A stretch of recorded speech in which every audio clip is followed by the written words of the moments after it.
এই পর্যায়ে আমরা আলোচনা করব বাংলাদেশের প্রসঙ্গ এবং বিশেষ করে ডক্টর মোহাম্মদ ইউনূস যিনি প্রধান উপদেষ্টা ছিলেন তার 18 মাস শাসন আমল কেমন ছিল সেটির বিশ্লেষণ।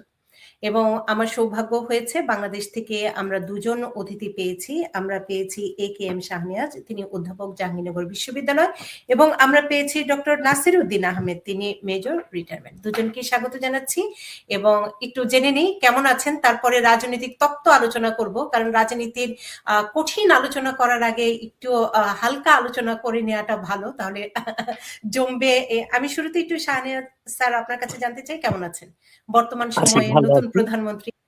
জি না, এখন আমি সবসময় কেউ এরকম জিজ্ঞেস করলে বলি যে যতটা ভালো থাকা যায় ততটা ভালো আছি। আচ্ছা, আর ডক্টর নাসিরউদ্দিন আহমেদ? ধন্যবাদ আপনাকে। আলহামদুলিল্লাহ আমার ভালো আছি।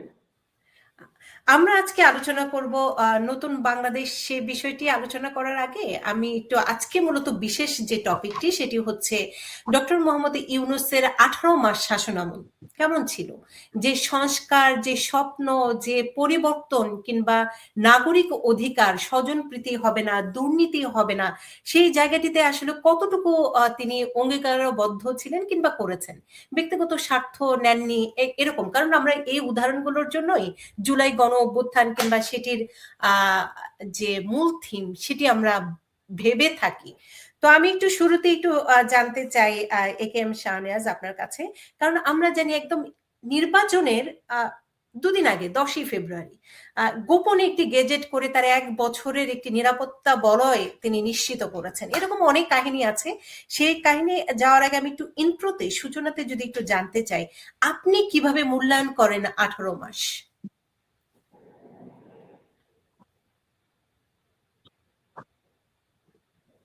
AKM শাহনেওয়াজ, আপনি কি শুনতে পাচ্ছেন?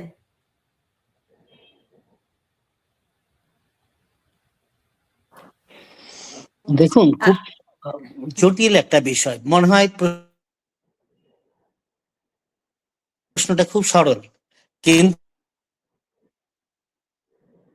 এটা মূল্যায়ন করতে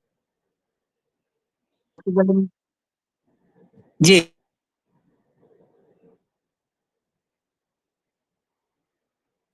আমরা ওনাকে শুনতে পাচ্ছি না, হয়তো টেকনিক্যাল কারণে। ডক্টর নাসিরউদ্দিন আহমেদ, একই প্রশ্ন, 18 মাসের শাসন আমলের সূচনাতে আপনি কিভাবে ব্যাখ্যা করবেন?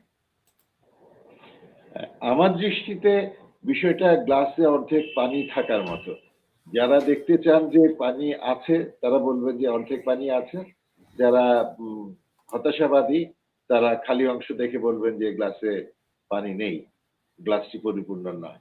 ডক্টর ইউনূসের যে 18 মাসের কার্যক্রম, এটাকে মোটা দাগে বিশ্লেষণ করলে একরকম, আর যদি প্রেক্ষাপট ভিত্তিক বিশ্লেষণে যাই যে কোন পরিস্থিতিতে উনি কি কি ধরনের সিদ্ধান্ত নিয়েছেন বা তার যে উপদেষ্টা পরিষদ ছিল তারা কোন পরিস্থিতিতে কিভাবে সেটাকে মোকাবেলা করেছেন, তাহলে আপনার প্রেক্ষাপটটা একটু ভিন্ন মাত্রা পাবে। যেমন আপনি মানে আমি যদি অ্যালফাবেটিক্যালি আপনাকে অনেক কিছু বলা যাবে, আর সময় সংক্ষিপ্তের জন্য বলা যাবে না। একদম সিম্পল যদি এ দিয়ে শুরু করি, একটা বড় ফ্যাক্টর ছিল যে আর্মি, বাংলাদেশ সেনাবাহিনী বলেন আর অন্যান্য যে প্রতিরক্ষা বাহিনী বলেন, বাংলাদেশের রাজনীতিতে আর্মির ইনফ্লুয়েন্সটা একেবারে উড়িয়ে দেওয়ার মতো না। আপনি দেখেন বাংলাদেশের যতগুলো বড় ধরনের পরিবর্তন হয়েছে, 75 বলেন, 90 বলেন, এই সাম্প্রতিক 24 বলেন, সেনাবাহিনী যেদিকে গেছে সেদিকেই কিন্তু ফলাফল গেছে। এবং এই মাঝখানে যে 1/11 সরকার এসেছিল সেটাও কিন্তু সেনাবাহিনীর একেবারে সরাসরি একটা নিয়ন্ত্রিত সরকার ছিল। সুতরাং বাংলাদেশের রাজনীতিতে সেনাবাহিনীর যে একটা বড় ফ্যাক্টর, এটাতে আর কোনো দ্বিমত করার কোনো অবকাশ নেই। সেই সেনাবাহিনীতে আপনি দেখেন যেটা ডক্টর ইউনূসকে মোকাবেলা করতে হয়েছে, যে সেখানে যারা ছিলেন তারা ছিল গত 17 বছরের বেনিফিশিয়ারি। দুর্ভাগ্যজনক হলো যে তাদের অনেকেই আজকে একটা পাশের দেশে পালিয়ে গেছে। 2 জন গোয়েন্দা বাহিনীর প্রধান আমাদের যখন নেইবারিং কান্ট্রিতে আশ্রয় নেয়, সার্ভিং জেনারেল যখন ওখানে যে চলে যায়, বাংলাদেশের 2 জন সেনাবাহিনী প্রধান এখন পলাতক, তারা দেশান্তরী। তাহলে সেই সেনাবাহিনীটাকে একটা শৃঙ্খলার মধ্যে রাখা এবং আপনি জানেন যে এই যিনি এখন সেনাবাহিনী প্রধান আছেন উনি বারবারই বলেছেন যে আমি ব্যারাকে ফিরে যেতে চাই, রাজনীতিতে জড়াতে চাই না, আমার কোনো অ্যাম্বিশন নেই, আমি চলে যেতে চাই। তারপরেও কিন্তু সেনাবাহিনী নিয়ে কেউ স্বস্তিতে ছিল না, তার অনেক ধরনের চাপ ছিল।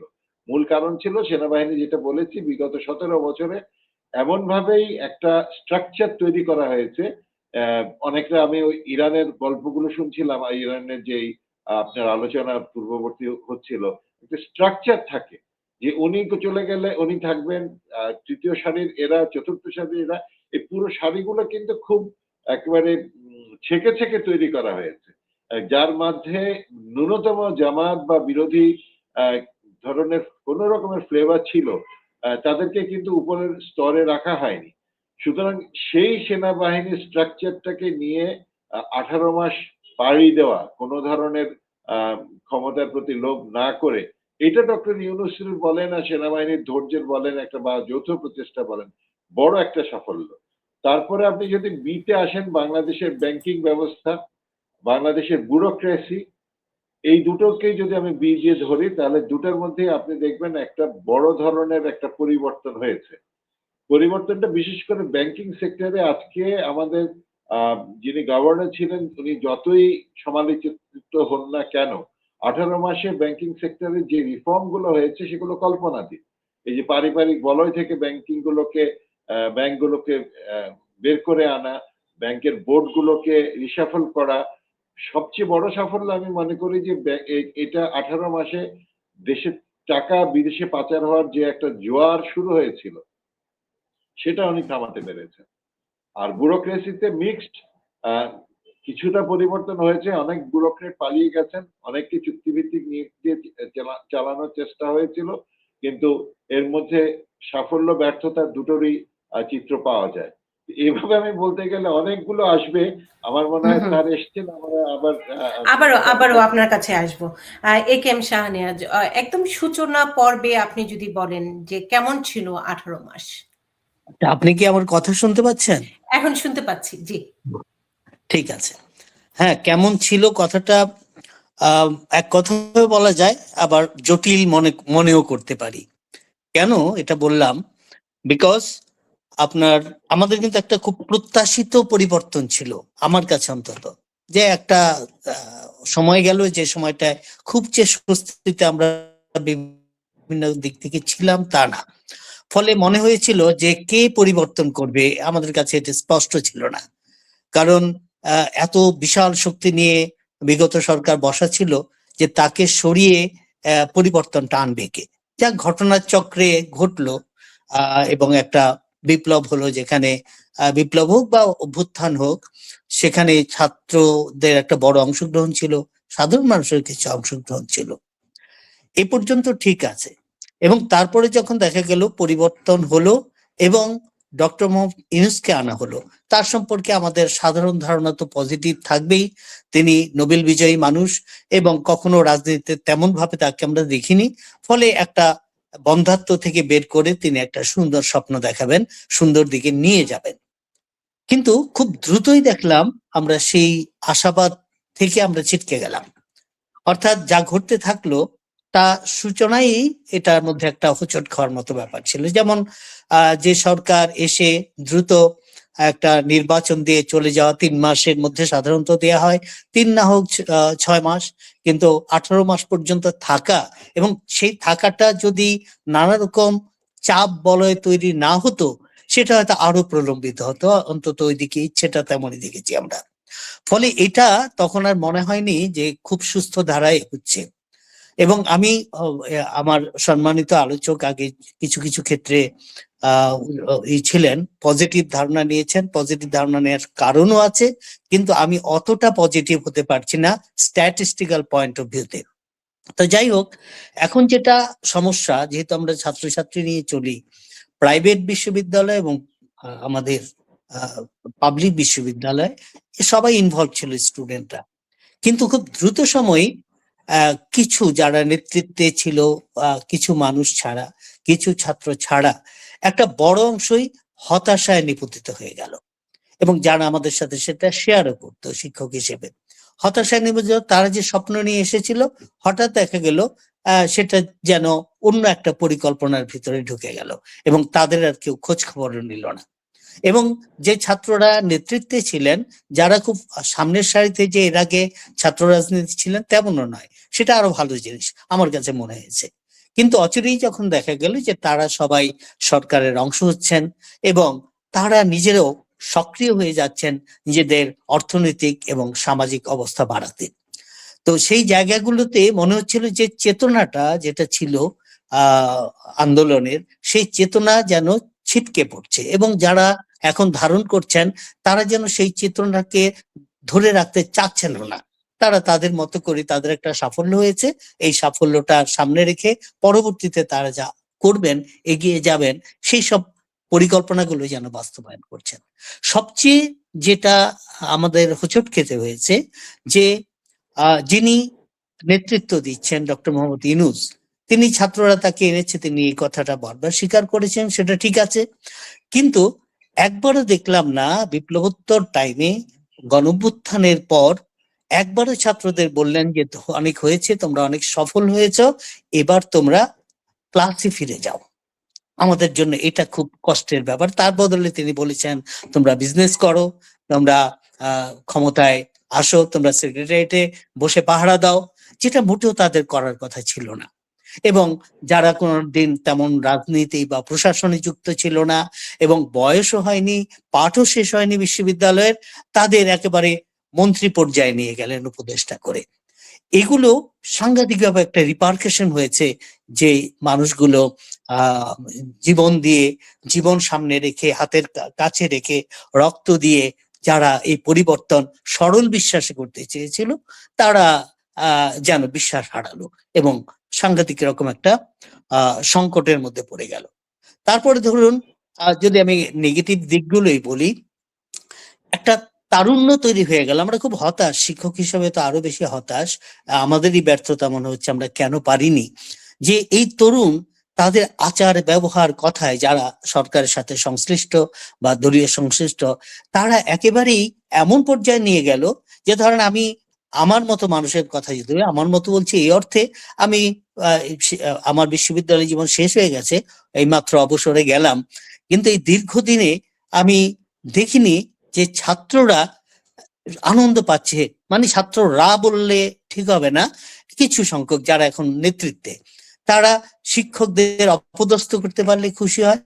অপদস্থের কারণটা খোঁজার চেষ্টা করেছি যে এই আমার মতো যারা যারা সবসময় রাজনীতির সাথে যুক্ত না থাকার কারণে আমাদের দলীয় রাজনীতির শক্তিমান যারা, তাদের কাছ থেকে সবসময় আমরা সহযোগিতা পাইনি নানা কিছুতে, এটাই আমরা মেনে নিয়েছি যে এই দেশে এরকমই হবে। কিন্তু সে আমারও চুপ হয়ে যেতে হয়েছে সম্মানের ভয়ে, সম্মান হারানোর ভয়ে। তো চুপ হয়ে যেতে হয়েছে, এটা খুবই দুঃখজনক, একটা দমবন্ধকর পরিস্থিতি। কেন এটা করছে, আমাদের কেন করছে? সুযোগ পেলেই ওই দোসর টোসর ইত্যাদি বলে ট্যাগ দেওয়া হচ্ছে, এটা আত্মসম্মানে লাগছে। পরে আমার কাছে মনে হলো যে না, এটাও পরিকল্পনার অংশ। অর্থাৎ সমালোচনা করতে পারে এমন কোনো পক্ষ যাতে কথা না বলতে পারে। আইরনি হচ্ছে এই, ডক্টর মোহাম্মদ ইউনূস ক্ষমতায় এসে বলছিলেন যে তার সময় এখন মন খুলে সমালোচনা করা যাবে। তো মন বন্ধ করে আমরা আত্মগোপনে চলে গেলাম যেন মনে হয়। যেমন আমি ধরেন, আমি 26 বছর টানা জাতীয় বড় বড় দৈনিকগুলোতে কলাম লিখেছি। কলাম লেখা কারো কিছু পরিবর্তন করে ফেলবো এই জন্য না, অন্তত নিজের কথাগুলো বলতে পারছি, জনগণের কাছে নিজেকে, নিজের কথাগুলো তুলে ধরতে পারছি। এ এক আনন্দ ছিল, এ এক কষ্ট থেকে বেরিয়ে আসার একটা সুযোগ ছিল। কিন্তু এই 17 মাসে প্রথম জুলাইয়ের পরে 5 অগাস্টের সময়ও 2-1টি লেখা লিখেছি। এরপরে যখন দেখা শুরু করলাম, আমারই এই দীর্ঘদিনের পরিচিত সম্পাদকরা অনুরোধ করছেন এইগুলো না লিখলে হয় না, ওই কথা না লিখলে হয় না, এই করতে গিয়ে আমি ছেড়ে দিলাম। বললাম আপনারা যেদিন স্বাধীন হবেন, বুঝতে পারছি এখন স্বাধীন না, যেদিন স্বাধীন হবেন আমাকে বলবেন, আমি আবার লিখবো। এই 18 মাস বলতে গেলে আর লেখালেখির মধ্যে ছিলাম না। এরকম আমার মতো উদাহরণের অভাব নেই, যারা আমরা নিভৃতে বসে এইগুলো লক্ষ্য করছি। সুতরাং একটাই, যে এই যে মানসিক চাপ, সম্মানহানির যে ঘটনা, এটা করতে গিয়ে হয়তো তারা কি অ্যাচিভ করেছে আমি জানি না, কিন্তু একটা প্রজন্মকে সাংঘাতিকভাবে আহ নষ্ট পথের দিকে ধাবিত করে দিয়েছে। এটা যে রিপেয়ার হবে কবে এটা আমি জানি না, আমার কাছে স্পষ্ট না। মব ভায়োলেন্স চিন্তা করেন, যেই যে মব ভায়োলেন্সের কঠিন কঠিন কাজগুলো হয়ে গেল, শুধু 32 নম্বর ভাঙা কেন বলবো, পত্রিকা অফিসগুলো ভাঙা, আগুন দেয়া ইত্যাদি হচ্ছে সেনাবাহিনীর চোখের সামনে। অর্থাৎ সেনাবাহিনী হয়তো কার্যকর ব্যবস্থা নেওয়ার মতো অনুমতি পায়নি, তাদের চোখের সামনে হচ্ছে। এতে কিন্তু সেনাবাহিনী যথেষ্টই মানুষের কাছে দুর্বল হয়ে গেছে নৈতিক জায়গা থেকে। চোখের সামনে দাঁড়িয়ে আছে, ভাঙছে, বুলডেজার দিয়ে ভাঙছে, তারা নীরব দর্শকের মতো থাকছেন। এটা তাদের দিয়ে গেল। কিন্তু সরকার প্রধান যিনি, তিনি একটি বারের জন্য আজ পর্যন্ত শুনিনি এগুলো নিবৃত হতে বলেছেন বা দুঃখ প্রকাশ করেছেন, কিছুই করেননি। তার মানে কি তিনি চাচ্ছেন এগুলো ঘটতে থাকুক? তাহলে এই নৈতিক জায়গাগুলোকে অস্বীকার করে তার সময় কোথায় কি কিছু ডেভেলপমেন্ট হলো বা কি হলো না, এগুলো কিন্তু খুব ক্ষুদ্র একটা বিষয়ে পরিণত হচ্ছে। তো এই জায়গাগুলোর ব্যাপার, লুট হওয়া অস্ত্র, যেমন আইন শৃঙ্খলা পরিস্থিতি প্রথমেই তো ধরার কথা ছিল, কারণ ওখানেই তো সংকটটা তৈরি হয়েছে। কিন্তু অদ্যাবধি মানে এই বিগত সরকারের শাসন আমল পর্যন্ত আইন শৃঙ্খলা পরিস্থিতি রিপেয়ার করার মতো তেমন দৃশ্যমান কিছু আমরা দেখতে পেলাম না। এটা খুবই দুর্ভাগ্যজনক, কিছুই হলো না এবং মনোবল ভাঙা ইত্যাদি। এই যে অস্ত্রগুলো লুট হলো পুলিশের, উদাহরণ আছে ছিটে ফোটা দু একটি এক্সাম্পল ছাড়া এই অস্ত্রগুলো এখনো বাইরে আছে। 18 মাস তো চলে গেল। তাহলে কি এটি ইচ্ছে ছিল? তার চেয়েও বড় কথা যে এটি একটা সূত্রের সাথে এক সূত্র মিলে যায়।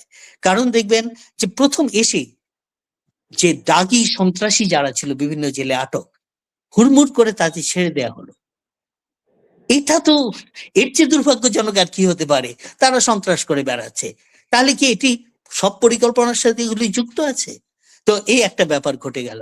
তারপরে দেখা যাচ্ছে যে যারা আমরা যারা শিক্ষকতাই বলি বা অন্য যে কোনো পেশায় যারা আছে, সবাইকে যে আমাদের বিচারপতিদের মব গিয়ে, এটা কোনোদিন কেউ দেখেছে?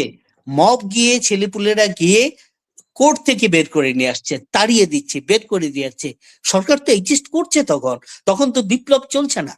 একটা বিপ্লব করে একটা রেজিম চেঞ্জ হয়ে গেল, তারপর তো থির হতে থাকবে বা থির করতে হবে। কিন্তু কই না, সেটা যেন উস্কিয়ে দিচ্ছে যে চলতে থাকুক। এই ঘটনাগুলোর মধ্য দিয়ে আমরা একটা অত্যন্ত দুঃখজনক জিনিস দেখলাম এবং দম বন্ধ করেই দেখলাম। এরপরে দেখুন অর্থনৈতিক ক্ষেত্রে কতটুকু কি আমরা আছে। এই যে দিকটা আসবো স্যার, একটু আমি একটু মেজর আমাদের সাথে আছেন রিটায়ারমেন্টে, তার মতামত গুলো একটু নিয়ে আসি। কারণ আপনি বেশ কয়েকটি বিষয় উপস্থাপন করেছেন, মব ভায়োলেন্স এর কথা, এবং একই সাথে আপনার সাথে আমি পুরোপুরি একমত এই জায়গাটিতে যে কারণ কিছুক্ষণ আগে আমার একদম সরাসরি শিক্ষক ছিলেন, তিনি ঢাকা বিশ্ববিদ্যালয়ে, আমি আন্তর্জাতিক সম্পর্ক বিভাগে পড়াশোনা করে এসেছি। আমরা এখন পর্যন্ত টিচারদের চোখের দিকে চোখ রেখে কথা বলতে পারি না, শ্রদ্ধায়। এটি আমাদের কালচার, এটি আমাদের শেখানো হয়েছে যে শিক্ষকদের সেই সম্মানটুকু করতে হয়, এবং এটিই হচ্ছে শিক্ষার সবচেয়ে বড় সৌন্দর্যের দিক। আমি যারা জুলাই আন্দোলন করেছেন, যারা জুলাই যোদ্ধা হিসেবে নিজেদের পরিচিতি দেন, অনেকেরই ইন্টারভিউ নিয়েছি, কিন্তু তাদের আচরণে আমি এক ধরনের উদ্ধত আচরণের মানে আভাস, যেটি আসলে আমরা যারা একটু, আমরাও তো বিশ্ববিদ্যালয়ে পড়াশোনা করে এসেছি, তখন আমাদের কষ্ট দেয় যে সেই বিশ্ববিদ্যালয়ে আমিও শিক্ষার্থী, তাহলে এই ধরনের উদ্ধত আচরণ কেন? আমি সেই প্রসঙ্গে যাব, তবে আমি একটু আমাদের সাথে মেজর সাহেব আছেন, সেনাবাহিনীর বিষয়টি আছেন, যেহেতু আপনি সেনাবাহিনীর, অবশ্যই আপনি যেহেতু যে বাহিনীর অন্তর্ভুক্ত ছিলেন, সে বাহিনীর গুণগান গাওয়া কিংবা সেটিও আমাদের এক ধরনের, আমি বলবো যে ঠিক আছে যে আমি যেই জায়গায় কাজ করেছি কিংবা সেটির প্রতি ভালোবাসা, শ্রদ্ধা। কিন্তু সেনাবাহিনী মব কালচারের সময় একটু নীরব দর্শকের ভূমিকায় ছিল না? কি মনে হয় যে এত এত মানে প্রকাশ্যে খুন, মানুষকে গাছের মধ্যে ঝুলিয়ে পুড়িয়ে দেয়া, মানে এটা তো সভ্য দেশে মানে কোনোভাবেই কাম্য নয়। আপনার কাছে কি মনে হয় যে ডক্টর ইউনূসের এই 18 মাসে এই ধরনের সন্ত্রাসী কর্মকাণ্ড তিনি কি করতে পারতেন না, বন্ধ করতে পারতেন না? কি মনে হয়? নূপুর, আমি প্রথমেই বলেছিলাম যে আসলে ওই যে গ্লাসের অর্ধেক পানি থাকার মতো, আপনি কি এটাকে খালি দেখতে চাইলে মানে অনায়াসে বলা যাবে যে এটা খালি আছে এবং এটা এটা অস্বীকার করার কোনো কিছু নাই। কিন্তু আমি যেটা বলেছি যে প্রেক্ষাপট বিবেচনা করা, একটা দেশের আইন শৃঙ্খলা পরিস্থিতি বলেন আর সবকিছু বলেন, এটার জন্য তো একটা ফোর্স দরকার। সেই ফোর্সটা তো একেবারে টোটালি ভেঙে দেওয়া হয়েছিল। আপনার প্রথমত হচ্ছে যে আইন শৃঙ্খলার জন্য দরকার ছিল পুলিশ বাহিনী। পুলিশ বাহিনীতে যা ঘটেছে গত 17 বছরে, এটাকে কোনো সংজ্ঞায় এটাকে পুলিশ বাহিনী বলা চলে না। এটা সরাসরি একটা দলীয় বাহিনীতে পরিণত হয়েছিল। প্রথমত একটা। ২, এই সমস্ত সংগঠনগুলো যখন কাজ করে তার পিছনে একটা স্ট্রং ইন্টেলিজেন্স ব্যাকআপ দরকার হয়। তাদের একটা আগাম সংবাদ দরকার হয় এবং তাদের দ্রুত একটা অ্যাসেসমেন্ট করে তারপর আগাতে হয়। সেই গোয়েন্দা সংস্থাগুলো টোটালি চলে গিয়েছিল একটা কুক্ষিগত গোষ্ঠীর হাতে। তৃতীয়ত এখন আসেন সেনাবাহিনী। সেনাবাহিনীর কাছে সবচেয়ে বড় যে চ্যালেঞ্জটা ছিল যে সেনাবাহিনীর তো চরম একটা ইমেজ সংকট ছিল। কারণ আপনি জানেন যে আমি স্যার যেটা বলেছেন আমি শ্রদ্ধার সাথেই বলছি, হ্যাঁ, অনেক দাগী আসামি ছাড়া পেয়েছে এটা যেমন সত্য, আর এর সাথে অস্বীকার করার উপায় নেই যে অনেক ইনোসেন্ট মানুষ আয়নাঘরে বন্দী ছিল। অনেক ইনোসেন্ট মানুষ আয়নাঘরে বন্দী ছিল। নামে মাত্র সেখানে আমাদের বাক স্বাধীনতা বলেন, সেখানে আমাদের চলাচলের স্বাধীনতা বলেন, অনেক কিছু গত 17 বছরে ছিল নামে মাত্র। তাহলে আমরা যখন এই পরিবর্তনটা হলো, তখন অনেক কিছুকেই কিন্তু আপনার যেটা করতে হয়েছে যে একটা জরুরি ভিত্তিতে পরিস্থিতি সামাল দেওয়ার মতো করার একটা পদক্ষেপ নিতে হয়েছে। সেনাবাহিনীর জন্য যেটা আমি বলছিলাম যে সবচেয়ে বড় সংকট ছিল যেটা, আপনি শুনেছেন যে সেনাবাহিনী বলেছিল যে ক্যান্টনমেন্টের ইট খুলে নিয়ে যাবে। তাদেরকে পশুর নাম উচ্চারণ করে তাদেরকে গালিগালাজ করা হচ্ছে প্রকাশ্য রাজপথে। এবং সেটাকে যদি আপনি বাধা দেন তো বলবে যে বাক স্বাধীনতা ছিল না। স্যার যেটা বললেন যে বাক স্বাধীনতা মানে বন্ধ করে দেওয়া হয়েছে। তারপরে আপনি দেখেন সেখানে আপনার টক শো গুলোতে আপনি ডক্টর ইউনূসকে হেন ভাষা নাই যে ভাষাতে তাকে আক্রমণ করা হয়েছে। একেবারে মানে পুরো উপদেষ্টা পরিষদকে কিভাবে টক শো গুলোতে হেনস্থা করা হয়েছে, আপনি কয়েকজন ব্যারিস্টারের যদি কয়েকটা টক শো ফলো করে ওটাই যথেষ্ট, বাকি কারোটা শুনতে হবে না। তথাকথিত যারা টক শো করেন বা যারা ব্যারিস্টার আছেন আমাদের সম্মানিত। তো এইগুলো সবকিছু মিলিয়ে সেনাবাহিনী সবচেয়ে বড় সংকট ছিল যেটা যে ইমেজ সংকটটা। হ্যাঁ, আমি নিজেও সেনাবাহিনীতে ছিলাম। আমি সেই যখন অপারেশন ক্লিন হার্ট হলো তখনও ছিলাম, এবং আমি এখন অস্বীকার করার কোনো উপায় নেই যে তখন যদি ইন্ডেমনিটি না দিত অনেক সেনাবাহিনীর গলায় আজকে রশি ঝুলতো। কিন্তু তখন এমন একটা পরিস্থিতি ছিল বা আমি যেটা দেখেছি আপনার ছোটবেলায় যে ৭৪ সালে বা ৭৩ সালে আমি তখন অনেক ছোট। তখন যেভাবে সেনাবাহিনী এবং রক্ষী বাহিনী মানুষকে কন্ট্রোল করেছে এই মব দমনের নামে, কারণ মুক্তিযুদ্ধের পরপরেও কিন্তু এরকম একটা হয়েছিল। আপনি জানেন ঢাকা স্টেডিয়ামের সামনে প্রকাশ্যে রাজাকারদের পিটিয়ে মারা হয়েছিল ওই কাদেরিয়া বাহিনীর দ্বারা। সেগুলোকে কন্ট্রোল করার জন্য মেকানিজম যেটা এপ্লাই করেছিল সেনাবাহিনী এবং সো কল্ড রক্ষী বাহিনী, সেটা যদি এবার করা হতো তাহলে কিন্তু দেশটা গৃহযুদ্ধের দিকে চলে যেত বলে আমি মনে করি। এই ব্যর্থতা অবশ্যই যে একটা সংখ্যালঘু ছেলেকে এভাবে পিটিয়ে মারার যে ঘটনাটা, এটা কোনো অবস্থাতে মেনে দেওয়া যায় না। বিশেষ করে সেনাবাহিনী যখন ম্যাজিস্ট্রেসি পাওয়ার নিয়ে মাঠে থাকে তখন এটা হওয়ারই কথা না। কিন্তু সেটা একটা ইমেজ যদি তৈরি হতো সেনাবাহিনীর ওভাবে, আমি মনে আছে আমি একটা তরুণ লেফটেন্যান্ট হিসাবেও যখন রংপুরে ডিউটিতে ছিলাম, আমি কুড়িগ্রামে ডিউটিতে ছিলাম, সেনাবাহিনীর গাড়ি দেখলে মানুষ পালিয়ে যেত। সেনাবাহিনী আসছে শুনে মানুষ খালি এতটুকু বললেই হতো এই সেনাবাহিনীর গাড়ি দেখছি এদিকে টার্ন নিয়েছে, বাজার খালি হয়ে যেত। তো ওই পরিস্থিতি তৈরি করার মতো আপনার এখন আর সিচুয়েশন নাই। এখন যতগুলো মোবাইল মানুষের হাতে চলে গেছে, যতগুলো মানবাধিকার সংস্থা দাঁড়িয়েছে, মিডিয়া যেভাবে মুহূর্তের মধ্যে ছড়িয়ে যাচ্ছে সবকিছু ফেসবুক আর ইয়ের কারণে, সামাজিক যোগাযোগ মাধ্যমে, এবং আপনার যে সিটিজেন জার্নালিজম যেই ভাষাতে আপনি বলেন না কেন, এখন যা কিছু ঘটুক না কেন এটা মুহূর্তের মধ্যে সারা পৃথিবীতে ছড়িয়ে যায়। আর ছড়িয়ে গেলে যেটা হবে, সেনাবাহিনী প্রধান বারবার করে যে জিনিসটা আমার ব্যক্তিগত বিশ্বাস ধারণা করেছেন যে তার বড় একটা বাধা ছিল বা তার বড় ধরনের একটা ইয়ে ছিল যে অলরেডি কিন্তু র্যাব সহ কয়েকজন সেনা অফিসারের উপরে জাতিসংঘ এবং আমেরিকার স্যাংশন আছে। জাতিসংঘ না, আমেরিকার স্যাংশন আছে, এবং জাতিসংঘ শান্তিরক্ষী বাহিনীতে সেনাবাহিনীকে আগের মতো অন্তর্ভুক্ত রাখার ক্ষেত্রে মানবাধিকারের প্রতি শ্রদ্ধাবোধ একটা বিরাট ব্যাপার। এখনো কিন্তু আমেরিকা এবং কানাডাতে পাসপোর্টের জন্য কেউ আবেদন করলে বিবেচনা করা হয় এই অফিসারটি পার্বত্য চট্টগ্রামে ছিল কিনা, এই সৈনিকটি বা এই সেনা সদস্যটি পার্বত্য চট্টগ্রামে ছিল কিনা, সেখানে কোনো কিছু ছিল কিনা। এই মানবাধিকারের এই বিষয়গুলো যখন সামনে চলে আসে তখন সেনাবাহিনীর কিন্তু রুথলেস হওয়ার কোনো সুযোগ নাই। তারপর আমি বলবো কোনো অবস্থাতেই এই সমস্ত মব জাস্টিস এবং মব যে ধরনের কার্যক্রম ঘটেছে সেটা কোনো অবস্থাতে কাম্য নয়। এখানে সেনাবাহিনীর ব্যর্থতা যদি বলেন, সে ব্যর্থতা অস্বীকার করারও কোনো উপায় নেই। বাট এটা তার পিছনে কারণ ছিল বলে, ব্যর্থতার পিছনে কিছু কারণ ছিল, সেটাও উড়িয়ে দেওয়া যায় না বলে আমি মনে করি। আমি শেষ করব একটা ছোট্ট প্রশ্ন করে আপনাকে নূপুর, আপনি বিশ্ববিদ্যালয়ে লেখাপড়া করেছেন, আমি বিনয়ের সাথে আপনাকে বলবো, আপনি যে শিক্ষকদের পেয়েছেন তারা কি কেউ ছাত্রলীগের কাছে প্রমোশনের জন্য তদবির করেছিল? কোনো উপাচার্য কি কোনো কন্ট্রাক্টরদের টাকা নিয়ে ছাত্রলীগকে দিয়েছিল? সেই শিক্ষক যদি আজকে থাকতেন তাহলে আমার মনে হয় পরিস্থিতি অনেক অন্যরকম হতো, কোনো মব হতো না। ধন্যবাদ। আমি যে সময় ছিলাম সে সময়ও সাদা দল নীল দল ছিল। আমি যে সময় তখনও শিক্ষকদের রাজনীতি ছিল। না না না, তখনও ছিল। ছাত্রদের কাছে এরকম ভাবে আত্মসমর্পণ, তাদের কাছে প্রমোশন দেওয়া, তাদের কাছে পদ চাওয়া, তাদেরকে কন্ট্রাক্টরের টাকা এনে দেওয়া, যেটা জাহাঙ্গীরনগর বিশ্ববিদ্যালয়ের একজন মহিলা ভাইস চ্যান্সেলরের বিরুদ্ধে অভিযোগ এসছে, স্যার এটা নিশ্চয়ই আরো ভালো বলতে পারবেন। এই ধরনের বিষয়গুলো তো খুবই ন্যাক্কারজনক। আমি বলি না যে সেজন্য ছাত্রদের মবে যাওয়া উচিত ছিল, এটা আমি কখনো সমর্থন করি না, বলবো না। আমি যেটা বলবো যে গোটা দেশের ইমেজ সংকটটা এখানে বড় একটা ফ্যাক্টর হয়ে দাঁড়িয়েছে। আমি একটু তথ্য যুক্ত করতে চাই। সেটি হচ্ছে, আমি যে সময়টিতে পড়াশোনা করেছি সেটি 15 বছর আগে। আপনারা যে সময়টা 15 বছরে হিসেব নিকেশ করছেন, দলীয় রাজনীতি সেই সময় দলীয় রাজনীতি ছিল।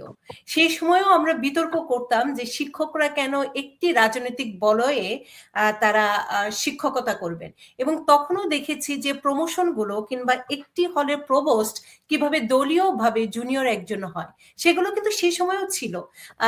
আমি এটি কিন্তু বাংলাদেশের যে হঠাৎ করে 15 বছরের রাজনীতি সেটি কিন্তু নয়। এখন আমার কথাটি হচ্ছে যে আমাদের যে দীর্ঘদিনের একটি মূল্যবোধ, আমি বলি সাংস্কৃতিক চর্চা যেটি বলি, মেজর সাহেব আপনি কি সাপোর্ট করবেন যে আপনার জুনিয়র, আপনাদের চেইন অফ কমান্ড আরো স্ট্রং, ইউনিভার্সিটির চেয়েও আরো বেশি স্ট্রং, কারণ আমি এখানেও পুলিশ ডিপার্টমেন্টে কাজ করেছি দীর্ঘদিন। তো আপনার কাছে আমি যদি জানতে চাই, একজন জুনিয়র যদি আপনাদের সাথে এই ধরনের আচরণ করে সেটিকে আপনারা কিভাবে দিবেন? ডিসিপ্লিনারি অ্যাকশন না? আর সেখানে তো শিক্ষক আর ছাত্র। জি, আমি আপনার কাছে আমি নিজেও বাংলাদেশ মিলিটারি একাডেমিতে দীর্ঘদিন শিক্ষকতা করেছি ইন্সট্রাক্টর হিসেবে। সেখানে চট্টগ্রাম বিশ্ববিদ্যালয়ে আমি প্রাইভেট পড়াশোনা করেছি, সেখানে মাস্টার্স করেছি। আমি এখনো সেই স্যারদেরকে চরম শ্রদ্ধার সাথে এখনো স্মরণ করি, তাদের সাথে দেখা করতে যাই। আমার ছাত্ররাও আমার সাথে দেখা করে, বিভিন্ন জায়গায় গেলে ওরা কাড়াকাড়ি করে যে কে আমাকে ট্রিট দিবে, কে নিয়ে যাবে, ঘোরাতে নিয়ে যাবে। বিদেশে গেলেও তাই হয়। এইটা একটা ছাত্র শিক্ষক সম্পর্কটা এরকমই ছিল এবং এরকমই হওয়া উচিত ছিল। কিন্তু দুর্ভাগ্য বিষয় যেটা, যে আজকে সাম্প্রতিক ইকবাল করিম ভূঁইয়া প্রাক্তন সেনাবাহিনী প্রধান যে বক্তব্যগুলো দিচ্ছেন, যে একজন জিয়াউল আহসানকে উনি পারেন নাই একজন জিয়াউল আহসানকে একটা পোস্টিং করাতে। উনি অনেক ক্ষেত্রে ব্যর্থ হয়েছেন। একটা সেনাবাহিনী প্রধান যখন একটা জুনিয়র অফিসারের একটা সামান্য প্রমোশন, সামান্য পোস্টিং করার ক্ষমতা রাখেন না, সেই সেনাবাহিনীতে সেই জুনিয়র অফিসারগুলোর আপনি কি সিচুয়েশন হয়েছিল আপনি চিন্তা করেন। আমরা সেনাবাহিনীতে কখনো দেখি নাই পা ধরে সালাম করার কোনো রেওয়াজ। সেনাবাহিনীতে সেলুট শেখানো হয় হচ্ছে যে সিনিয়রকে সেলুট দিবে, কিন্তু সেখানে তারা কি করলো, মাথা নুয়ে পা ধরে সালাম করলো। আপনি আপনার খালাকে, আপনার চাচিকে পা ধরে 100 বার বাড়ি দিয়ে সালাম করেন, আপনি সেনাবাহিনী প্রধান হন আর দেশের প্রেসিডেন্ট হন, তাতে কিচ্ছু আসে যায় না। কিন্তু জনসমক্ষে অন ক্যামেরা আপনি ইউনিফর্ম পরে যখন সালাম করবেন, তখন স্বাভাবিকভাবেই আপনার সেই অফিসারদেরকে আর নিয়ন্ত্রণ করা সম্ভব হয় না।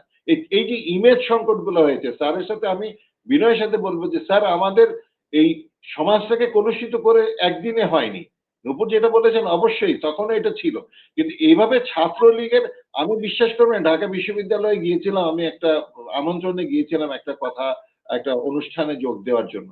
সেখানে ছাত্রলীগের সভাপতিকে স্বয়ং শিক্ষামন্ত্রী যেভাবে তোষামত করতে দেখলাম, এবং শিক্ষামন্ত্রী আসা পর্যন্ত তেমন কিছু ছিল না প্রোটোকল বলতে, যেটা নিরাপত্তা বাহিনী যেটা করে সেখানে। কিন্তু ছাত্রলীগের যিনি আসলেন তখনকার দিনের যে সভাপতি, তার আগে পিছনে যে বহর, স্লোগানের যেই মানে উন্মাদনা, এগুলো দেখে আমার নিজেরই লজ্জা লাগছে। আমি কোথায় আসলাম? এটা ঢাকা বিশ্ববিদ্যালয়, এখানে আমি এসছি। এখানে আমি সেখানে আইআরইতে আপনার কোর্স করেছি, সেখানে আমি প্রায় 9 মাসের একটা কোর্সের সাথে দ্বিতীয় মধ্যে যাতায়াত ছিল আমি শিক্ষা গবেষণা ইনস্টিটিউটে। কিন্তু এই পরিস্থিতি আমি দেখিনি, এই পরিস্থিতি দেখিনি, যেটা আসলে আমার মনে হয় যে একটা ভয়াবহ ধরনের একটা রোগ ছড়িয়ে গিয়েছিল। সেই রোগটাকে সারাতে ডক্টর ইউনূস ব্যর্থ হয়েছে। এটা এটা এটা আমি বলতেই হবে। না, আপনার সাথেও আমি একমত যে তুষামত করে রাজনীতি করে যখন সব জায়গায় সেটি ছড়িয়ে যায়, সেটি আমাদের মূল্যবোধ, নৈতিকতা সেগুলো কিন্তু ধ্বংস করে দেয়, যেটির পরিণতি কিন্তু আমরা দেখতে পাচ্ছি। কারণ দলীয় রাজনীতি, ঠিক আছে, রাজনৈতিক চর্চাটি থাকবে, কিন্তু সেটি কোন পর্যায়ে কিভাবে করা হবে, সেটির বাস্তবায়ন কিভাবে করা হবে, সেটির কিন্তু একটু মানে মাপকাঠি থাকা উচিত সবকিছুর ক্ষেত্রে। আমি এই জায়গাটিতে কোনোভাবে একমত না যে একজন শিক্ষক সে যতই একদম আমার অপছন্দের একটি রাজনীতি দলের সাথে জড়িত, কিন্তু তাকে অপদস্থ করতে হবে, এটি আমি কোনোভাবে মানতে রাজি না। মানে এই জায়গাটিতে হয়তো আমার সাথে অনেকেই বিতর্ক করবেন, কিন্তু আমি এই জায়গায় একদম অনড় যে একজন রাজনৈতিকভাবে তার পরিচয় থাকতে পারে, আমি হয়তো সেই রাজনীতির দর্শনটি পছন্দ করি না, কিন্তু তাকে কি আমি অপদস্থ করব, তাকে আমি অপমান করব? এটি মোটেও কাম্য নয়। আমি এ কে এম শাহনেওয়াজ, আপনার কাছে যেতে চাই, অর্থনীতির বিষয়টি আপনি উল্লেখ করতে চেয়েছিলেন, সেই বিষয়টি যদি একটু তুলে ধরেন, তারপরে আমি আবার মেজর সাহেবের সাথে আসবো। উনিও খুব সুন্দর করে, কারণ উনি সুন্দর করে শুরুতে বলেছেন, এটি ঠিক যে প্রতিটি ঘটনার দুই পক্ষই থাকে, এক পক্ষ এবং আরেক পক্ষ, দুই পক্ষের আলোচনার মাধ্যমে কোনটি আসলে আমাদের জন্য সামনে আয়নার মতো স্বচ্ছ হয়, সেটাই হচ্ছে বিষয়। এ কে এম শাহনেওয়াজ স্যার, আমি আপনি কি কি বলুন? তার আগে আপনাদের একটু আগে যে বিশ্ববিদ্যালয় কেন্দ্রিক জি কথা ছিল তার একটু সুর ধরতে পারি? জি জি জি জি, অবশ্যই।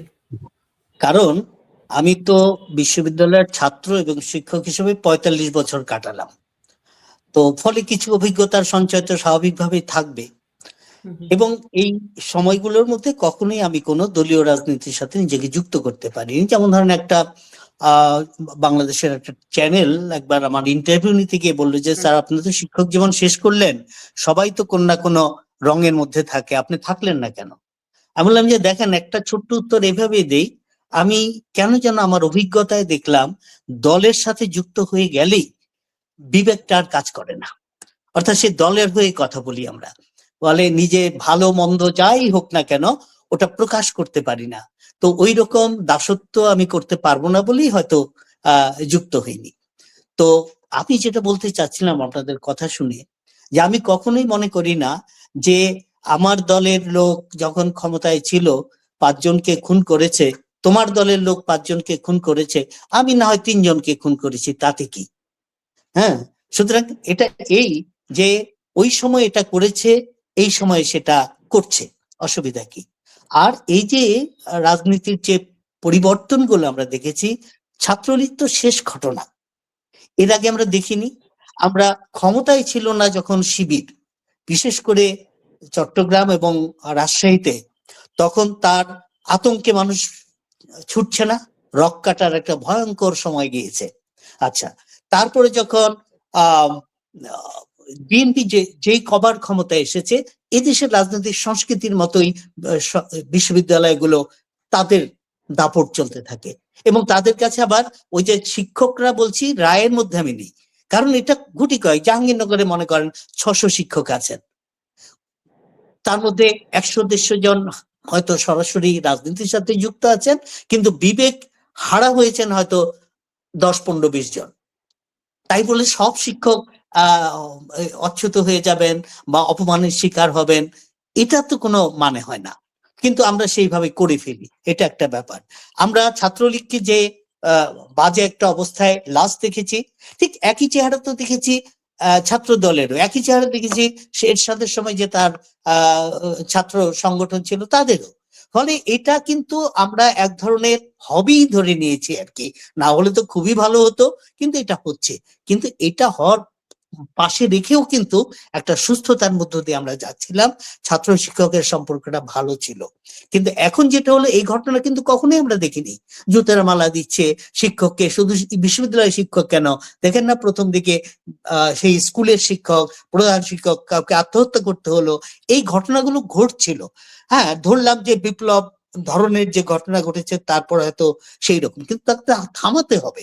দায়িত্বে যারা এসে বসেছেন তাদের তো থামাতে হবে। তারা যেন দর্শক, মনে হচ্ছে তারা যেন ঘুড়ির সুতো ছেটে দিয়েছেন, ঘুড়ি উঠতে থাকুক, আমরা দেখি কত দূর উঠতে পারে। এটা করে যেটা ক্ষতি হলো আমি মনে করি, এসব গভর্নমেন্ট তো জোর করে হলেও কতদিন আর থাকবে, থাকেনি, এই সরকার চলে গেল। কিন্তু যে ক্ষতিটা করে গেল, যে ভেঙে দিয়ে গেল ভেতরের হাড়ের মজ্জাগুলো, এটা আমাদের খুব শঙ্কার বিষয়, কি করে রিপেয়ার করবো। আমরা আমরা তো পলিটিক্যাল দৃষ্টিভঙ্গিতে অনেকে দেখি, কথা বলি, সেই জায়গা তো থাকবেই, সবসময় থেকে ছিল, এখনো থাকবে। তা যাই হোক, ওদিকে আর যেতে চাই না।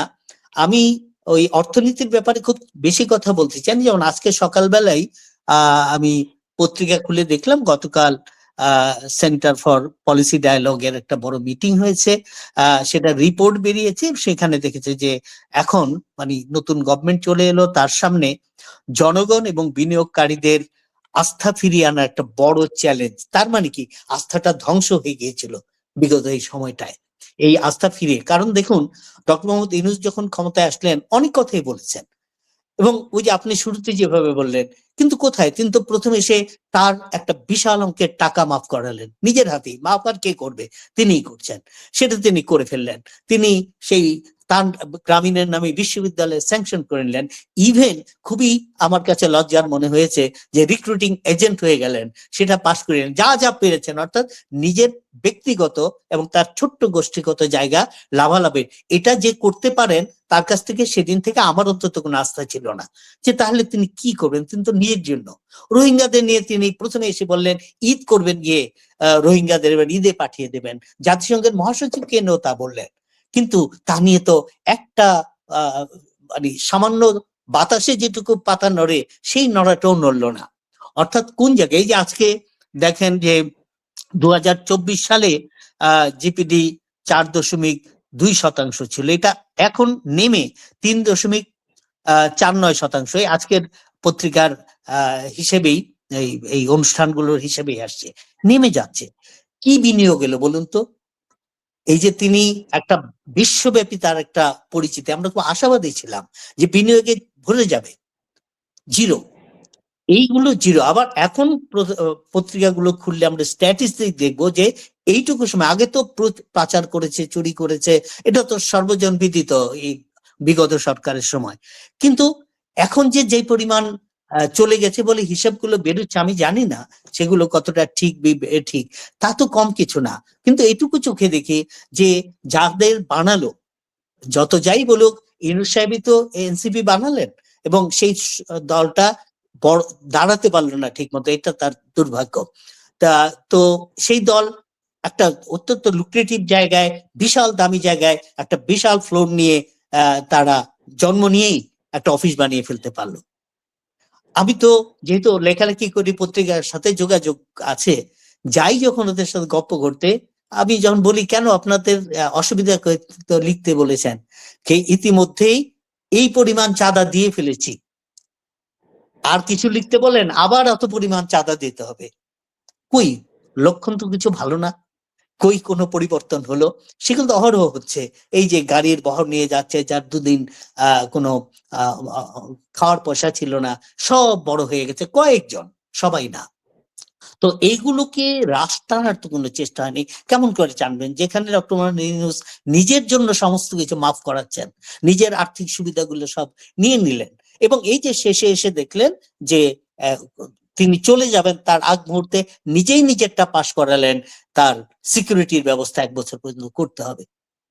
ব্যক্তিগতভাবে যখন লাভালাভের প্রশ্নটা বড় হয়ে দেখা দেয় তার কাছ থেকে, আমি জানি না কে আশা করে, আমি তো আশা করি না। ধন্যবাদ। মেজর ডক্টর নাসিরউদ্দিন আহমেদ, আপনার কাছে যেতে চাই। আপনি খুব সুন্দর করে প্রথমে বলছিলেন যে ডক্টর একটি গ্লাসের উদাহরণ দিয়ে, তো সেই প্রসঙ্গে আমি একটু জানতে চাই যে আপনি খুব সুন্দর করে বলছেন যে দলীয় রাজনীতি, এই যে তোষামত, কিংবা নিজের স্বার্থ দেখা, এই বিষয়গুলো যখন আসে তখন জনগণের স্বার্থ কিন্তু লুণ্ঠিত হয়। যে কারণেই কিন্তু গত সরকারের আমি বলবো যে আওয়ামী লীগ সরকারের সবচেয়ে বড় সমালোচনা ছিল যে তাদের।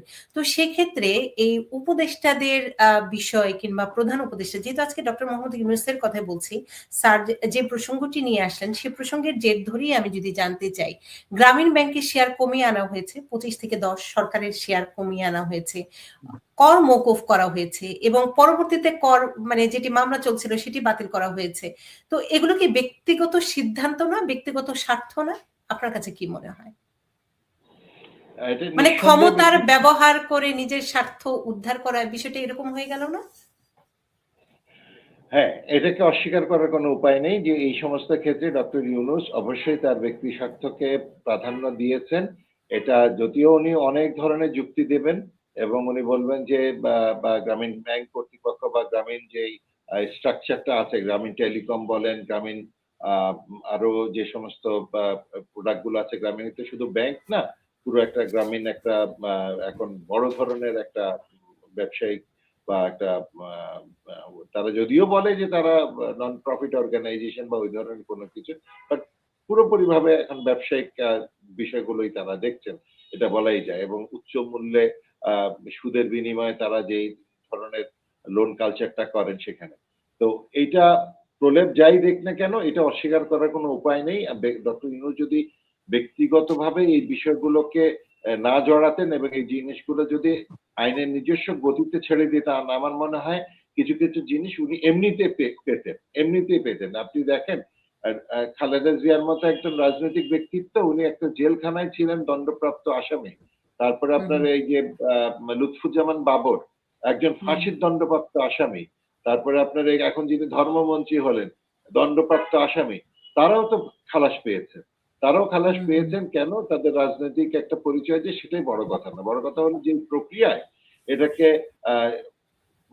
আইনের ইয়েতে দেওয়া হয়েছিল, আপনি সেটা আপনি জানেন যে একজন ম্যাজিস্ট্রেট যখন একটা আসামিকে পুলিশকে বলে এটা দেখে এখনো নড়ে, এখনো কথা বলে, তার মানে তাকে রিমান্ডে নিয়ে এই পরিমাণ তার উপর টর্চার করা হয়েছিল স্বীকারোক্তি আদায় করার জন্য, যে সে কথা বলার পরিস্থিতি থাকবে, এটা একজন ম্যাজিস্ট্রেটের প্রত্যাশিত ছিল না।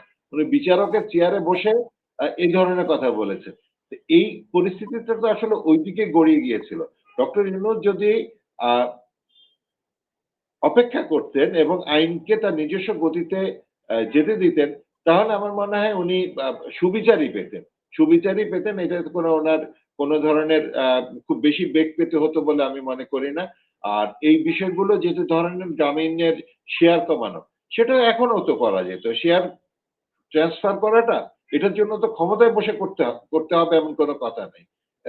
প্রতিনিয়ত শেয়ার বাজারে শেয়ার লেনদেন হচ্ছে, একজনের শেয়ার আরেকজনের কিছু। এই যে বিগত সরকারের, আওয়ামী লীগ সরকারের যতগুলো শেয়ার ছিল, আপনি সাম্প্রতিক যেটা নিয়ে সবচেয়ে বেশি আলোচিত হচ্ছে যে বাংলাদেশ ব্যাংকের গভর্নর এসে প্রথম দিনেই আপনি ন্যাশনাল ব্যাংকে ১,০০০ কোটি টাকার একটা তারল্য সাপোর্ট দিলেন, যাতে করে এটা তারল্য সংকট কাটাতে পারে। সেটাতে শেয়ার ছিল শিকদার পরিবারের। সেটা এখন কোথায়? সেই শেয়ারটা চলে আসছে আব্দুল্লাহ আল মিন্টুর কাছে। তো এই শেয়ার পরিবর্তনটা ডক্টর ইউনূস যদি ক্ষমতায় বসে না করে এখন করতেন বা অপেক্ষা করতেন, তাহলে আমার মনে হয় না যে খুব বেশি কিছু একটা হয়ে যেত। তো উনি যেটা ভয় পাচ্ছিলেন যে বাংলাদেশের আসলে নূপুর, আমরা যে যত কথাই বলি, বাংলাদেশের ইতিহাসটা কিন্তু খুব ভালো না। আপনি দেখেন আমাদের প্রথম অস্থায়ী সরকার বা প্রবাসী যে সরকার ছিল, তার যে 4 দিকপাল ছিল, তারা 4 জনই কিন্তু হত্যাকাণ্ডের শিকার। এরপরে বঙ্গবন্ধু শেখ মুজিবুর রহমান আসলেন, উনি হত্যাকাণ্ডের শিকার। এরপরে মুস্তাক আসলেন, জেলে চলে গেলেন। এরপর জিয়া আসলেন, হত্যাকাণ্ডের শিকার। এরপর এরশাদ আসলেন, জেলে গেলেন। এরপর খালেদা জিয়া আসলেন, জেলে গেলেন। এরপর হাসিনা আসলেন, দেশান্তরী হলেন। মাঝখানে 111 সরকার এসেছিল, সেখানে ছিল আপনার হলো মঈনুদ্দিন ফখরুদ্দিন, তারা এখন আপনার দেশে পালিয়ে আছে। মানে মাথা তুলে চলতেও পারে না তারা আজকে। এই যখন হলে সরকারের প্রধানের ধারাবাহিকতা, সেই জায়গায় ডক্টর ইউনূস নিশ্চয়ই আমার মনে হয় শঙ্কিত ছিলেন যে ভবিষ্যতে তার জন্য কি অপেক্ষা করছে। সুতরাং উনি একটা চেষ্টা করেছেন যে নিজেকে কিভাবে একটু নিরাপদ রাখা যায়, বা তার কষ্টে করা প্রতিষ্ঠান, এটা তো বলতেই হবে যে গ্রামীণ একটা বিশাল আজকে পরিবার দাঁড়িয়ে গেছে তার সদস্যটা, এবং এটা পুরোপুরি এক ওয়ান ম্যান শোই বলা যায় যে ডক্টর ইউনূস এটাকে নিজের হাতে গড়ে তুলেছেন এবং আজকের এই পর্যায়ে নিয়ে আসার ক্ষেত্রে যথেষ্ট পরিশ্রম করেছেন। একজন শিক্ষক থেকে উনি যেভাবে করেছেন এবং যাকে আজকে যতই আমরা সুদখোর যাই কিছু না বলি, এই গ্রামের প্রান্তিক মানুষগুলোকে কে লোন দেয়? তারা মহাজনের কাছে যায়, তারা আরো বেশি নির্যাতনের শিকার হয়। গ্রামীণের কাছে যতটুকু শিকার হয়, একজন মহাজনের কাছে লোন নিতে গেলে তার থেকে কম নির্যাতনের শিকার হয়। তো সবকিছু মিলে বাংলাদেশের সার্বিক পরিস্থিতির কথা চিন্তা করে আমার মনে হয় ডক্টর ইউনূস এমন কিছু করেছেন যেটা তার নিরাপত্তা, তার প্রতিষ্ঠানের নিরাপত্তার কথা চিন্তা করে করেছেন, এবং অতীতের ইতিহাস থেকে উনি মানে ইতিহাস যদি বলি যে করুণ ইতিহাস বা অতীতের যে বিব্রত ইতিহাস, সেখান থেকে উনি আমার মনে হয় কিছুটা সেফ এক্সিট নেওয়ার জন্য কিছু করেছেন, বা এটা না করলে ভালো হতে বলে আমি মনে করি। স্যার কিছু যুক্ত করতে চেয়েছিলেন, না আপনি মাথা নাড়াচ্ছিলেন। না, আমি আমি মনে করছি যে তিনি কতটা গ্রামের জন্য করলেন, তার জন্য এটা করছেন, শঙ্কিত ছিলেন, সেটা আমি বলতে পারবো না। আমি এটুকু বলতে পারবো যে তিনি যা যা করেছেন তার প্রতিষ্ঠানের চেয়ে তার নিজের জন্য করেছেন।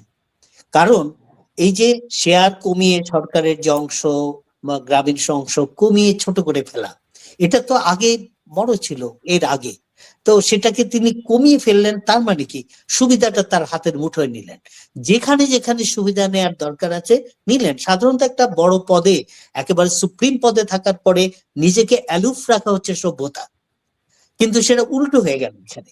এবং এই উল্টোটা যিনি করতে পারেন তার কাছ থেকে কেমন, এই যে একটা স্ট্যাটিস্টিক্স বেশ কিছুদিন আগে দেখেছিলাম, অনেক আগে, যে গ্রামীণের যে ক্ষুদ্র ঋণ দেয়, এখন তো আরো অনেকেই দেয়, গ্রামীণ তো একা না, তিনি শুরু করেছিলেন।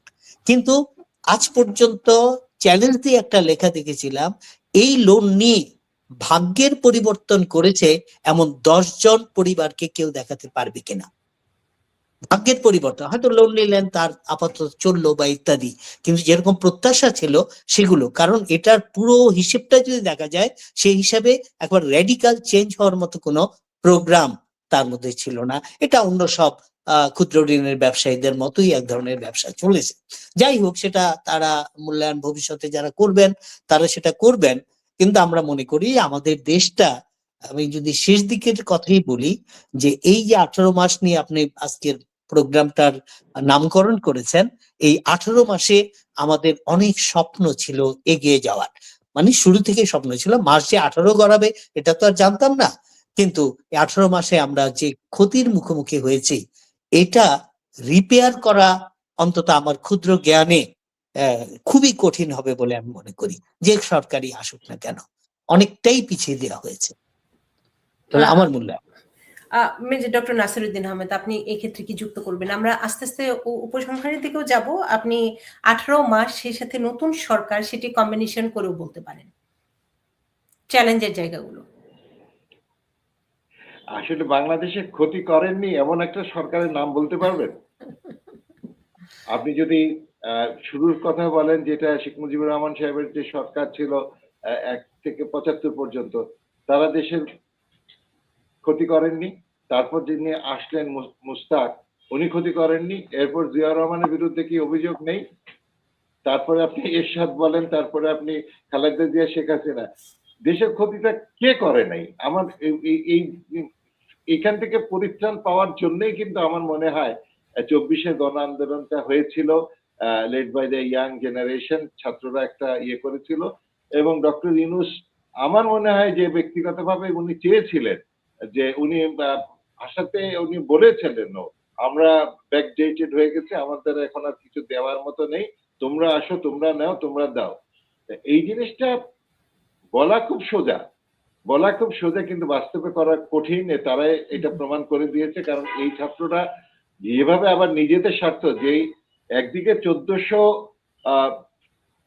ছাত্র বা জনতা মৃত্যুবরণ করেছে, অঙ্গহানি ঘটেছে আরো কয়েক হাজার, এটা যেমন সত্য, আবার এখানে বলা যাবে যে 14 পরিবার এখানে আবার মানে অনেক বেশি অর্থশালী হয়েছে এই গত 18 মাসে। এবং এর মধ্যে কয়েকজন তো অলরেডি দুদক, আপনার একজন উপদেষ্টা, ছাত্র উপদেষ্টা যিনি ছিলেন, তার ব্যাংক হিসাব তলব করেছে, এবং আরো তার এপিএস এর নামে কেলেঙ্কারি, তারপরে আরো উপদেষ্টাদের নামে অনেক কিছু কিন্তু এখন শোনা যাচ্ছে। তো এই সবকিছু মিলে ছাত্রদের যেটা বললাম, যে স্যার যেটা বলেছেন সেটা অবশ্যই একেবারে প্রণিধানযোগ্য, যে সবকিছুরই একটা ম্যাচুরিটি টাইম থাকে। আপনি একটা রাষ্ট্র পরিচালনা করবেন, একটা রাষ্ট্র পরিচালনার জন্য একটা মিনিমাম একটা আছে। আমার খুব অবাক হয়েছিলাম যে প্রশাসনিক সংস্কার বা সচিবালয়ে কিভাবে চলবে সে সংস্কারের মধ্যে ছাত্র প্রতিনিধি ছিল, এবং এক পর্যায়ে এক সচিব জিজ্ঞেসই করে ফেললেন যে আপনি, আপনার বয়স যত, আমার তো চাকরির মেয়াদ তার চেয়ে বেশি, তা আমি কি এমনি মানে বাতাসে কথা বলছি, আমি কোনো বেস ছাড়া কথা বলছি, আপনি কি করে আমাকে এভাবে শাটডাউন করে দিতে পারেন? এই যে যেটা বললাম যে সবকিছুর একটা ম্যাচুরিটি টাইম থাকে, এটা আপনি যদি সেকেন্ড লেফটেন্যান্টকে সেনাবাহিনীর কমান্ড স্ট্রাকচারে দিয়ে দেন যে তুমি যাও এখানে, ও ওই চিরং হিলট্রেক্স একটা ক্যাম্পের জন্যই মানানসই। তাকে আপনি এসে যদি একটা ব্যাটালিয়ন কমান্ড করতে দেন সেকেন্ড লেফটেন্যান্ট, এটাকে পুরো লেজে গোবরে করে ফেলবে, যেটা হচ্ছে আফ্রিকার দেশগুলোতে। আমরা তো সেই জঙ্গল আইন বা জঙ্গল অ্যাডমিনিস্ট্রেশনের মধ্যে তো যেতে পারি না। সুতরাং এটাই হয়েছে যেটা কিছু কিছু ক্ষেত্রে। তো আমি যেটা মনে করি, আবারও বলবো যে ছাত্রদের সামনে একটা সুন্দর সুযোগ ছিল, তারা যদি ঐক্যবদ্ধ থাকতে পারতো, তারা যদি তাদের স্পিরিটটা ধরে রাখতে পারতো, তারা যেভাবে এখন ডিভাইডেড হয়ে গেছে, এসে লেজুর বৃত্তি করা শুরু করেছে রাজনৈতিক দলগুলোর সাথে, নারীদের সম্মানের ক্ষেত্রে তারা যেভাবে কম্প্রোমাইজ করেছে, এইগুলো বিষয়কে আসলে মেনে নেওয়া কঠিন। এগুলো মেনে নেওয়া কঠিন। আমরা যেই ছাত্ররা 24-এর গণ আন্দোলন বা যেই অভ্যুত্থান ঘটিয়েছে, তাদের এরকম বিভাজন, তাদের এইভাবে তাদের আত্মসমর্পণ, এভাবে তাদের রাজনীতিতে জড়িয়ে যাওয়া, এভাবে তাদের ব্যক্তি স্বার্থে দেশের স্বার্থকে জলাঞ্জলি দেওয়ার যে উদাহরণ তারা তৈরি করেছে, এটা আমাদের জন্য খুবই দুঃখজনক। এটা আমি মনে করি 1400 যে শহীদ যারা হয়েছিলেন তাদের প্রতি সুবিচার করা হয়নি। তো তবুও বলবো যে আশা নিয়ে মানুষ বেঁচে থাকে, ভবিষ্যতে আমাদের দেশ ভালো থাকবে, অতীতের শিক্ষা নিয়ে এগিয়ে যাবে, এটা আমাদের প্রত্যাশা। তবে লক্ষণ বেশি ভালো মনে হচ্ছে না। আমি ছোট্ট একটি শুধু প্রশ্ন করতে চাই অবসরপ্রাপ্ত মেজর ডক্টর নাসিরউদ্দিন আহমেদ আপনার কাছে, ওই সময়ে পুলিশ হত্যার বিচার আপনি চান কি চান না, মানে আপনার বিশ্লেষণ, একান্তই আপনার মতামত আমি নিতে চাই। আমি অবশ্যই অবশ্যই পুলিশ হত্যার বিচার চাই, এবং এটাতে কোনো দ্বিমত করার কোনো কিছু নাই। যে পুলিশ যেভাবে পুলিশকে পিটানো হয়েছিল, যেভাবে আগুন দিয়ে পুলিশের বডি আমি দেখেছি, যেটা আপনার বিভিন্ন থানায় করেছে, এবং শুধু তাই নয়, যেভাবে যারা যে ফুটওভার ব্রিজের সাথে যেভাবে মাথা নিচে দিয়ে পা উপরে দিয়ে ঝুলিয়ে রাখা হয়েছিল, এটা বর্বরতা। আমি জাতিসংঘ মিশনে আমি আফ্রিকাতে ছিলাম, এগুলো আফ্রিকার ঘটনা, এগুলো বাংলাদেশের। আমরা নূপুর, আমরা কিন্তু সভ্য জাতি হিসাবে নিজেদেরকে দেখতে চাই। আমাদের অতীতের ইতিহাস কিন্তু খুবই ভালো। আমাদের মা বোনেরা যখন মসলিন শাড়ি পরতো, যখন তারা জামদানি আবিষ্কার হলো, তখন আমেরিকার অনেক এলাকাতে মানুষ মানে র স্কিন, যেটা কাঁচা চামড়া, চামড়ার ড্রেস পরতো, আর আমাদের মা বোনেরা তখন মসলিন শাড়ি পরতো। তো সেই সভ্যতা থেকে এই মানে মব কালচারের নামে আর পুলিশ কি করেছে না করেছে, আপনি আশুলিয়ার যে ঘটনাটা ঘটেছে, একটি লোক কি সাক্ষ্য দিয়েছে যে এই পুলিশটা জড়িত ছিল কোনো ঘটনায়? অথবা আপনি যদি সাম্প্রতিক ভালুকায় ময়মনসিংহের যে ঘটনাটা ঘটলো, একটা ভিন্ন ধর্মাবলম্বী একটা ছেলে একটা কথা বলেছে বলে আপনার গার্মেন্টস ফ্যাক্টরিতে একটা কথা উঠলো বা আশেপাশে উঠলো, তাকে গার্মেন্টস কর্তৃপক্ষ তাকে বাঁচালো না, তাকে হ্যান্ড ওভার করে দিল মবের হাতে। তারপর মব তাকে পিটিয়ে মেরে ফেললো, মেরেও তাদের মানে শান্তি হলো না, তারা তাকে পোড়ালো। কোনো কিছুই কেউ কিছু করলো না, না পুলিশ, না ম্যাজিস্ট্রেসি পাওয়ার নিয়ে থাকা সেনাবাহিনী, কেউ সেখানে গেল না। এইগুলো, এই কালচার গুলোতে আমি অবশ্যই মনে করি না। আমি মনে করি পুলিশে হত্যার যেরকম বিচার হওয়া উচিত, এই মব যারা করেছে, যে শিক্ষককে জুতার মালা যারা দিয়েছে, তাদের প্রত্যেককে বিচারের আওতায় আনা উচিত। শামীম ওসমানের মতো রাজনীতিবিদ, যিনি শিক্ষককে চোর মেরেছেন, আজ পর্যন্ত তার কোনো বিচার হয়নি। একটা মামলার কোনো অগ্রগতি বা মামলা হয়েছে বলে আমরা জানি না। প্রত্যেকটা অবিচার, অনাচারের বিচার যদি না হয়, ভবিষ্যতের জন্য এটা হবে একটা বড় ধরনের আমাদের জন্য খারাপ উদাহরণ। এই উদাহরণ আমাদেরকে বিপদে নিয়ে যাবে, সুপথে আনতে পারবে না। অধ্যাপক কে এম শাহনেওয়াজ, উপসংহারে আমি আপনার কাছ থেকে মতামত নিব। আর পুলিশের হত্যার বিচার আপনি চান কি চান না, কারণ এটি নিয়ে অনেক ডিবেট হচ্ছে। দেখুন, আমি মেজর সাহেব শেষে যা কথাগুলো বললাম খুবই একমত যে তাই এর তো বিচার আসলে হয় উচিত। পুলিশ হত্যা বিচার চাই না তো বলার কোনো স্কোপই নেই। হ্যাঁ, যে কোনো হত্যার তো বিচার হবেই। আমার এখনো চোখে ভাসে ভিডিওর ছবিটি, থানায় গিয়ে পুলিশকে মারছে, প্রেগনেন্ট পুলিশ অফিসারটি শুয়ে হাত জোড় করে অনুরোধ করছে, তারপরেও কেউ অনুরোধ শুনলো না, তাকে পিটিয়ে চোখের সামনে মেরে ফেললো। এই যে ভয়ানক ঘটনাগুলো ঘটলো, ঘটার পরে এই সরকারের সময় দেখবেন এক ধরনের ইনডেমনিটি দেওয়া হলো যে না, এদের বিচার করা হবে না। এখন আবার সেই সূত্র ধরে এই পট পরিবর্তনের পরে এনসিপির নেতা নাহিদ সে বলছে যে এটা তো মীমাংসিত ঘটনা, এরা আবার বিচার চাচ্ছে কেন? কিন্তু তার জন্য কোনো রিপারকেশন নেই। কখনোই এটা নিয়ে আমাদের এর আগের ইউনূস সরকার একটা শব্দও ব্যবহার করেনি যেটা করা উচিত কি করা হয়নি। তো এই লিগ্যাসি কিন্তু আমাদের বহন করতে হবে। এই দুর্ভাগ্য থেকে কে আমাদের বাঁচাবে জানি না। আর আমি বরাবরই তুলনায় বিশ্বাস করি না, অন্যায় অন্যায়। সুতরাং কার আমলে কি ঘটেছিল তাই এই আমলে ঘটতে হবে এটার কোনো মানে নাই। ওটাও যেমন নিন্দনীয় এবং শাস্তিযোগ্য, এবং ভবিষ্যতে এটাকে রোধ করার যে তার মানেই যে বারবার এটা ঘটতে থাকবে তা কেন, এখান থেকে কি করে বেরিয়ে আসা যায় সেটা চিন্তা করব। আমি উপসংহারে আমাদের যে এখন যে নতুন গভর্নমেন্ট আসলো, আমি জানি না তারা কতটা সফল হবে। অতীত বিচার করলে খুব যে সাহস করে বলতে পারি, কিন্তু তবু আশাবাদী মানুষ আমি। তারা এগুলো দেখেছে, দেখে যাতে একটা রেশনাল চিন্তা করে, দলীয় চিন্তার বাইরে থেকেও। দলীয় চিন্তা তো করবেনই, দল থেকে এসছেন। এখন যদি আমাদের কোন একটা সুন্দর সকালের স্বপ্ন দেখাতে পারেন, প্র্যাকটিক্যালি দেখানোই শুধু না, কার্যকর যাতে হয়, তাহলে আমরা আনন্দ পাবো, স্বস্তি পাবো অন্তত বলা যায়। সেটি আমরাও স্বপ্ন দেখতে এবং আশাবাদী মানুষ।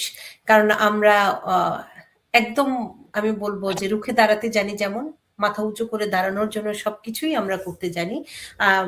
স্টুডেন্টদের আমি অবশ্যই বাহবা দিই একটি কারণে, যে কোনো বিপ্লবে সব সময় ছাত্ররা এগিয়ে আসে।